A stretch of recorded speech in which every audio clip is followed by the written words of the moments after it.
So Terence Crawford defeats Yuriokis Gamboa as I predicted. First of all, let's take credit off to Gamboa first, because Gamboa put a hell of a fight on. Showed he had some power as a lightweight, more power than I thought he would have. He did hurt Crawford late on in the fight, but I will say this much about Gamboa. From what I've been told from insiders, Gamboa, when he switched to 50 Cent and their promotion, like I said and repeated what I said in the prediction video, I said that he left his original trainers and employed some other people instead. So Gamboa could have been a much better fighter than what we saw tonight, which is quite frightening, to be honest, because you leave, you know, Cuba, you come to America, you do good, you see the bright lights of America, and you start to follow the crowd that's probably not as good for you as it should be, and those outside influences can have an effect in your boxing career. And I suspect this is what's happened with Gamboa. Could Gamboa have beaten Crawford? Maybe, don't know.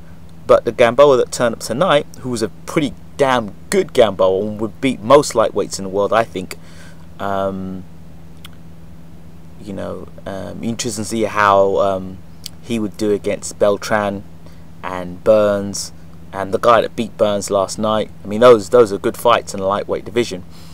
So Gamboa's a damn good fighter, and let's give him all the credit and worth for that.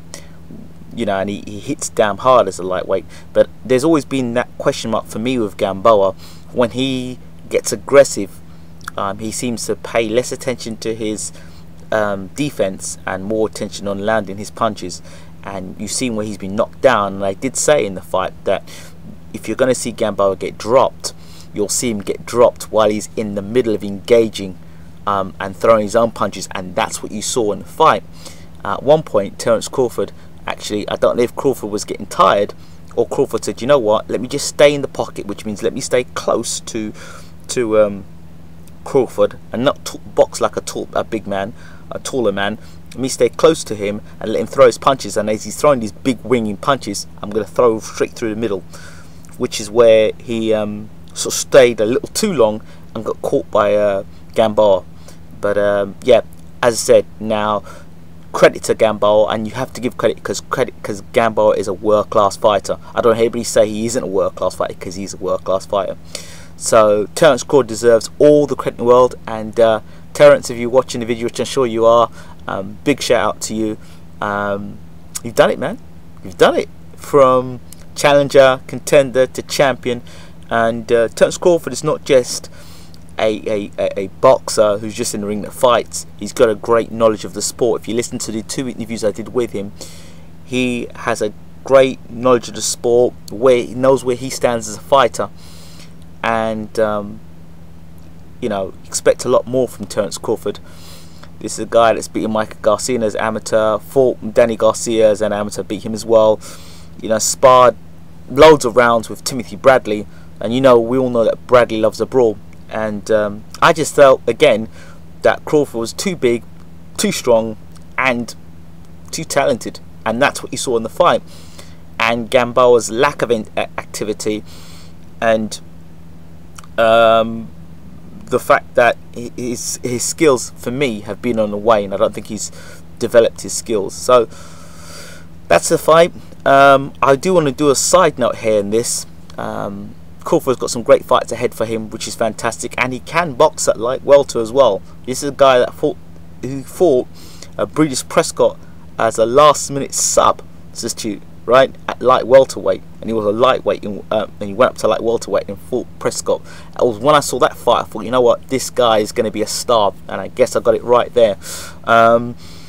So my side note to this is to those people out there in the boxing community, and a lot of you in the UK now, I'm getting to meet and talk to you and see you all, and obviously guys in America as well, to keep up doing your stuff. Keep on focusing on the grassroots. If you're into boxing and boxing press and journalism, keep following the young fighters. Keep following the fighters that are on the up.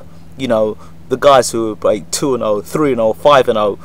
keep focusing on those fighters, keep giving those fighters the publicity and press, you know, and follow them on the journey, you know, because it's very easy to follow fighters that are, you know, world champions and holding domestic belts and are getting the limelight. That's very easy to follow those guys.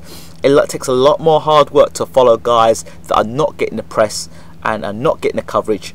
And you who are doing the boxing in the YouTube channels and all the rest of it, keep doing the work. You're doing a fantastic job out there. There's some great guys out there doing work. I will take this opportunity to say hello, big shout out to Box Talk as well. They're doing some great work, so keep up doing the work out there.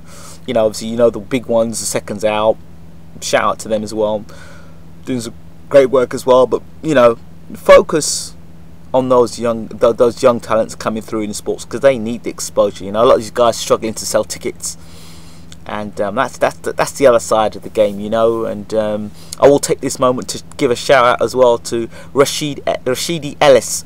He was number one in the US as between fights between light welter and welter, and Rashidi Ellis, blurring hand speed, great footwork, good punching power, and he's got a lot of talent. So look out for the name Rashidi Ellis. You heard it here, Rashidi Ellis. Okay, I think that's about it from me.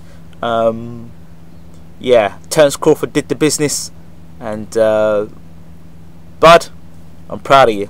Keep going. This is me, Bayloric TV, and for once I got a prediction right. I guess I do know something about boxing, eh? I'm out.